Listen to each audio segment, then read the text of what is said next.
Beans కాయలు fry చేద్దామని చూస్తే ఎండుగా అయిపోయాయండి. వాటిని కట్ చేసి వాటర్లో వేసి నానబెట్టాను. ఇక్కడ బాణీ పెట్టి ఆయిల్ వేసి ఆయిల్ కాసేపు వేడయ్యాక ఆనియన్స్, ఆవాలు, జీలకర్ర, కరివేపాకు, శనగపప్పు వేసి పోపు వేశాను. పోపు బాగా ఫ్రై అయిన తర్వాత నానబెట్టుకున్నటువంటి బీన్స్ కాయలు కట్ చేసి పెట్టుకున్నాను. వాటిల్ని పోపులో వేశాను. అందులో కాస్త పసుపు కూడా వేసి ఫ్రై చేశాను.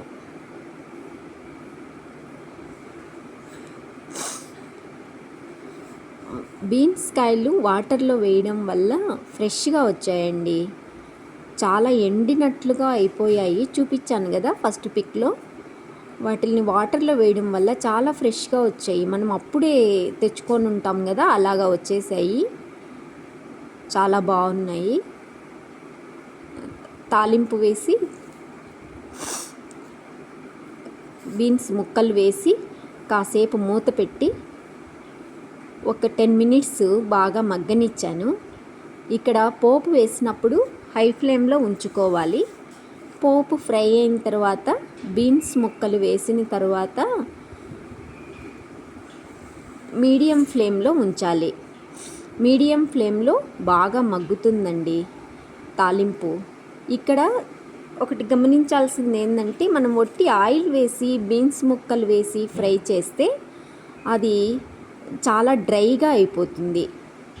మనము పోపు వేసి పసుపు వేసి బీన్స్ ముక్కలు వేసి కాసేపు ఉన్న తర్వాత 2 or 3 స్పూన్స్ వాటర్ వేయాలి.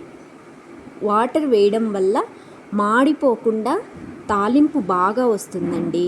చాలా చక్కగా చూడండి. ఇక్కడ అప్పుడు ఎండిపోయినట్లుగా ఉన్నాయి కదా, వాటర్లో నానబెట్టడం వలన బాగా ఫ్రెష్గా వచ్చాయి బీన్స్ ముక్కలు. 2 or 3 స్పూన్స్ వాటర్ వేసి మీడియం ఫ్లేమ్లో పెట్టి మూత పెట్టి మగ్గనివ్వాలి. ఒక 5 or 10 మినిట్స్ ఉంచిన తర్వాత మళ్ళీ తీసి అలా ఇలా కలియబెట్టాలి.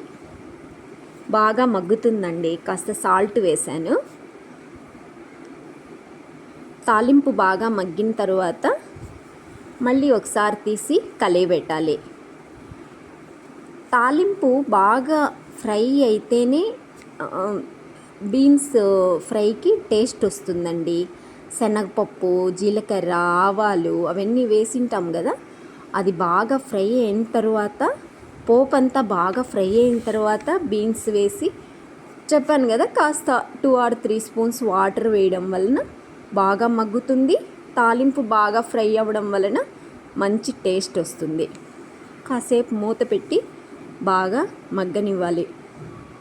మధ్య మధ్యలో మూత తీసి కదుపుతూ ఉండాలి. బాగా కలియబెట్టిన తర్వాత ఒక 10 మినిట్స్ తర్వాత మూత తీసి పప్పుల పొడి అంటే పుట్నాల పప్పు, కాస్త ఎండు కొబ్బరి, తెల్లగడ్డలు, కాస్త మిరప్పొడి, సాల్ట్ వేసి పౌడర్ చేసి రెడీ చేసుకుంటానండి.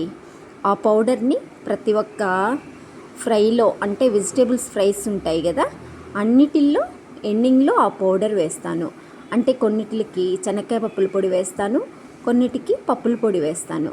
ఈ పొడి వేయడం వల్ల చాలా అంటే చాలా టేస్టీగా ఉంటుందండి. చూసారు కదా, ఇక్కడ పప్పుల పొడి వేసి కలయబెట్టాలి.